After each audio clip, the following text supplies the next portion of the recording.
All right, so for part one, we talked solely about the vertical shift. And so in this one, we're going to be talking about the horizontal translation, or what they call the phase shift.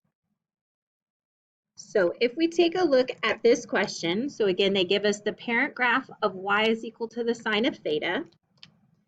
And now notice we're adding pi inside of the parentheses. So inside means we have a horizontal change. And just like we did on the warm-up, we're going to take what's inside the parentheses and set it equal to 0. And what we get for theta is going to tell us about our horizontal change. So if we subtract pi from both sides, we get theta is equal to negative pi. So in terms of our parent graph, we would say we would translate. And so on the x or the theta axis, the negative says translate to the left, pi units.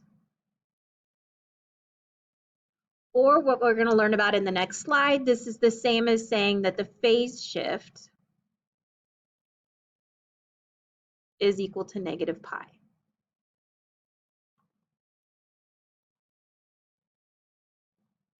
And so like I've been saying, everything that we're doing is exactly the same as what we did with the families of graphs. They just came up with some new names for them when it came to the trig function. So what we called a horizontal translation, in trig we call that a phase shift. Kind of sounds like Star Trek to me. So if we have the function y is equal to a times the sine of k theta minus c, where a, k, and c are not equal to 0, if we want to find the 0 of the function, we know that the sine of 0 is equal to 0. So that means when k theta minus c is equal to 0, that's going to give us a 0 of the function. So that means, as I solve this, theta is equal to c over k. So if you're a formula kind of person, you can just say c over k is equal to our phase shift. So y is equal to 0 when theta is equal to c over k. And so, but you have to remember up here that it's minus c. So whatever this value is, you take the opposite of it to put it into that fraction. So c over k is our phase shift. So if we come back to the problem that we just talked about, what we're going to do is graph y equals sine of theta, the parent graph, and then see what happens with this phase shift. And so when we looked at our unit circle, we said at 0, the sine of 0 is 0. So our parent graph starts at the origin. Our period was pi over 2, and then pi, and then 3 pi over 2 for a total period of 2 pi. And then I could do the same thing over here and call this negative pi over 2, and call this negative pi, and negative 3 pi over 2, and negative 2 pi. So notice they're reflections of each other. And then my maximum is going to be 1, and my minimum is going to be negative 1. So sine starts with a hill and then goes to a valley. And so this is the parent graph of my sine function, right? And so what this function said is translate to the left pi units. So we need to figure out, what does pi units look like on my graph? So pi units is equivalent to 2 dashes. And so I need to go to the left 2 dashes from my parent graph. So where I was at 0 here, I'm going to go to negative pi. At pi over 2, I'm going to go to the left 2 dashes and be at negative pi over 2. Pi is going to move 2 dashes to the left and be at 0.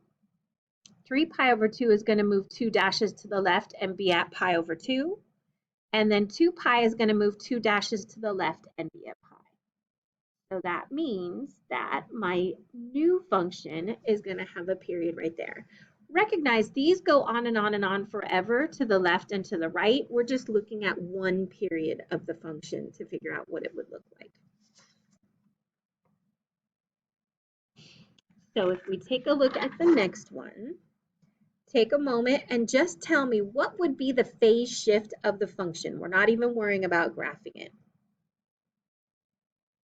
So if we take a look at A, we take what's inside of the parentheses, so that's the theta plus pi.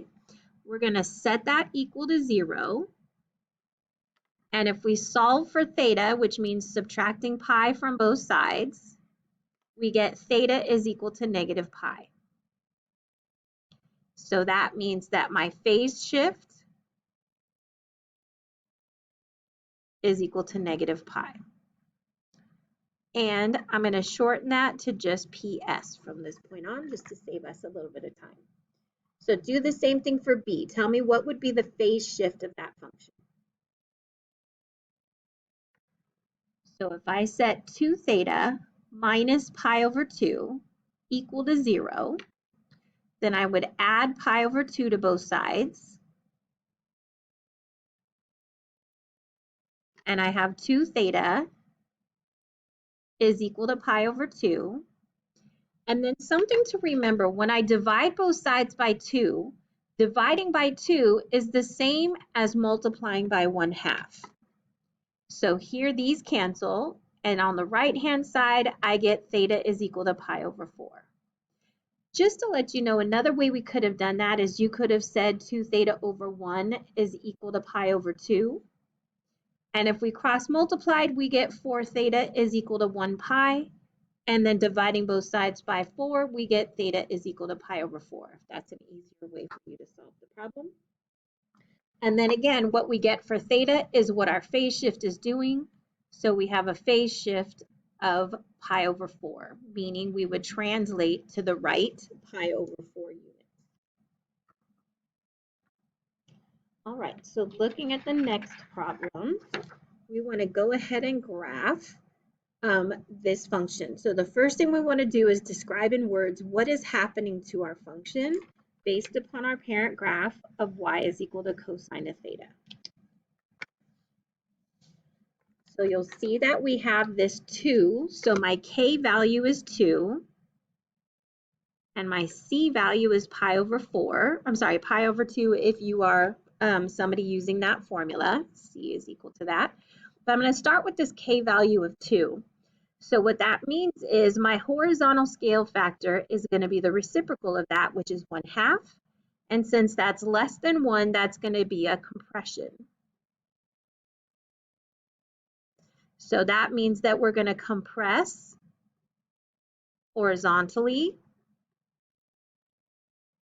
by a scale factor of 1/2, right? And so what that means is my period is going to be half of a normal period. So half of 2 pi, which is plain old pi. Or you could use the formula of 2 pi over k, and k is 2. And again, we still get pi. So what that looks like on the graph, remember we said we had our 4 original steps of pi over 2, pi, 3 pi over 2, and 2 pi. And so what this said is change it by a horizontal scale factor of 1/2. So I'm going to multiply everything through by 1/2. And so that means I have a new first step at pi over 4, and a new second step at pi over 2, a new third step at 3 pi over 4, and a new fourth step at just pi. So pi over 4, pi over 2, 3 pi over 4, and pi.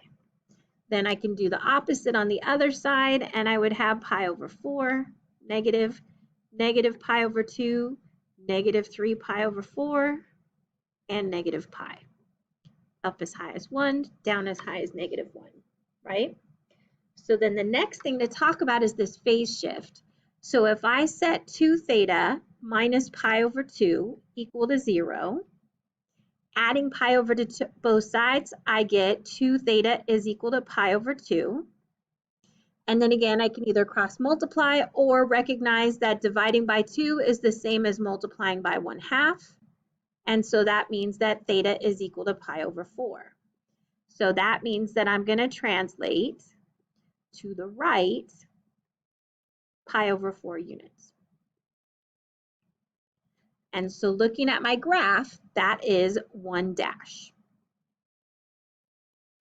Okay. Now I'm going to adjust this a little bit. I know this says the parent graph is y equals cosine of theta, but I'm going to start with y is equal to cosine of 2 theta. So everything is the parent graph except this allows me to change the period as well. So if my period was pi and I was just graphing the cosine with just the period change, again, cosine at 0 is 1. So we start at the maximum and then we dig the hole and then we climb out of the hole. So this would be the function without the phase shift. And then my phase shift says move to the right 1 dash. So what was at 0 becomes at pi over 4. Pi over 4 shifts to pi over 2. Pi over 2 shifts to 3 pi over 4. 3 pi over 4 shifts to pi. And then notice this is 1 pi over 4, 2 pi over 4, 3 pi over 4, 4 pi over 4, and 5 pi over 4. So that's going to shift over here.